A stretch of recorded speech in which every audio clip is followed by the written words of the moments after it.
अस्सलाम वालेकुम वरहमतुल्लाहि वबरकातुहू।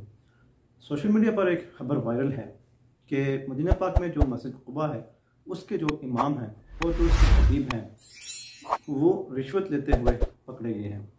तो कुछ लोग कह रहे हैं कि ये खबर झूठी है। मैंने पहले इस पर एक वीडियो अपलोड की है इसी चैनल पर, लेकिन कुछ लोग कह रहे हैं कि ये खबर झूठी है और इसकी तस्दीक कर दें। तो मैं आपको इस खबर की तस्दीक कर देता हूँ। आप सऊदी न्यूज़ की जो वेबसाइट है सऊदी न्यूज़, वहाँ पर आप जाके चेक कर लें। और एक आजिल वेबसाइट है आजिल, ये भी सऊदीया की न्यूज़ की ही वेबसाइट है। आप वहाँ पर जाके इसको चेक कर सकते हैं इस खबर को। ये बिल्कुल तस्दीक शुदा खबर है कि मस्जिद कुबा के जो इमाम और ख़तीब हैं वो रिश्वत लेते हुए रंगे हाथों पकड़े गए हैं। मामला यूँ है कि किसी ने ये इनके जो हम वतन है सऊदी, उसका कोई केस था। तो ये जो साहिब हैं, ये इमाम मस्जिद कुबा के इब्राहिम अल-जहनी इनका नाम है। तो ये मदीना पाक में कोर्ट के जो है किसी कोर्ट अपील कोर्ट में जज भी हैं।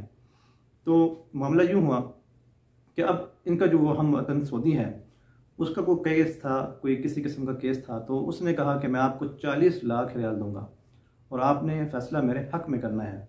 तो ये साहब लालच में आ गए और इन्होंने कहा कि ठीक है, मैं फ़ैसला तुम्हारे हक़ में करूँगा और तुम मुझे जो है पहली पेमेंट 5 लाख रियाल देना। अब जब पहली पेमेंट ये ले रहे थे 5 लाख रियाल, तो सीआईडी ने, जो सऊदीया की सीआईडी है, उन्होंने इसको रंगे हाथों पकड़ लिया। अब सोशल मीडिया पर ये खबर वायरल है और ये खबर बिल्कुल सच है। इसमें किसी किस्म की कोई झूठ नहीं है या झूठी खबर नहीं है। ये बिल्कुल सच है और ये तहकीक शुदा खबर है।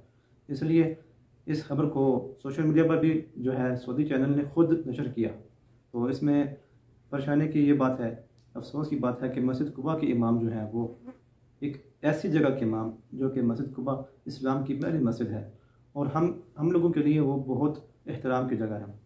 हम लोग वहाँ पर जाते हैं, नमाज़ें पढ़ते हैं, हम इनके पीछे नमाज़ें पढ़ते हैं, जुमे पढ़ते हैं, तरावियाँ पढ़ते हैं रमज़ान में। मगर अफसोस होता है कि जब ये लोग ऐसी हरकतें करते हैं, मगर क्या करें, शैतान भी साथ में है और शैतान का काम है बहकाना। अल्लाह ताला से दुआ है कि अल्लाह ताला हम सबको लालच से महफूज रखे और शैतान के बहकावे से महफूज रखे।